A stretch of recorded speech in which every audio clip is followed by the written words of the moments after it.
This edition of the Ridley Report is brought to you by NewHampshireFreePress.com.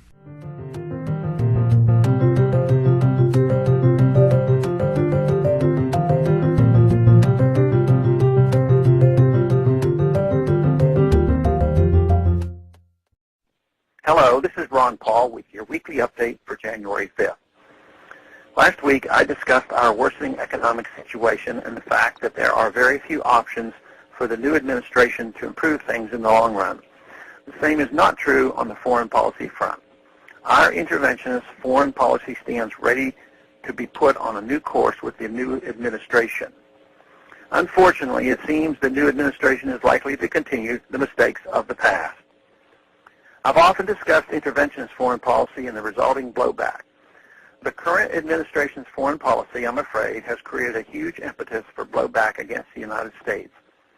However, I truly believe much of the world stands ready to look beyond our nation's recent blunders if the new administration proves to be heading in a more reasonable direction.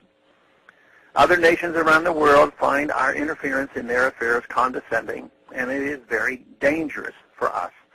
We may think we have much to gain by inserting ourselves in these complex situations, but on the contrary, we suffer from the consequences. Other countries have their problems, to be sure, but how would we feel if China or Russia came to our soil and tried to depose our problematic leaders or correct our policies for us?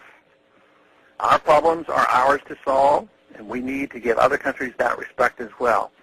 Instead, we have been turning alleged phantom threats into real, actual threats. We should follow the foreign policy advice of the founders, friendship and commerce with all nations. One positive step would be to end our destructive embargo of Cuba, which deprives our farmers of a market just 90 miles from U.S. shores while strengthening the communist regime. We've seen 50 years of status restrictions not accomplish anything. A change is needed. Other countries should decide how to govern themselves. Even if we don't necessarily approve, it's none of our business. If other people foolishly choose to live under status experimental regimes, they need to fail in their own right and not have us as a scapegoat. We need to focus on our own affairs. However, the pressures exerted on our leadership from the military-industrial complex and big business is not in favor of peace or freedom, or especially non-intervention. Intervention is big business. Defense contracts topped $300 billion last year, and total spending on war in our overseas empire is up to $1 trillion per year.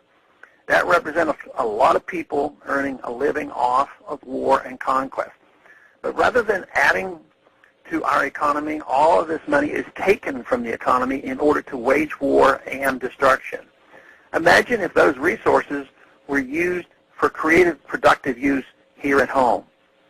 We need to rein in our overseas empire as quickly as possible. We need to bring our troops home and get our economy back into the business of production, not destruction. The smartest thing we could do is admit we don't know all the answers to all of the world's problems. If the new administration can take a closer look at free trade with no entangling alliances, we would be much better off for it. Economically, we could save hundreds of billions of dollars each year. The new leadership has the opportunity and the political capital to do this. But unfortunately, it's not likely to happen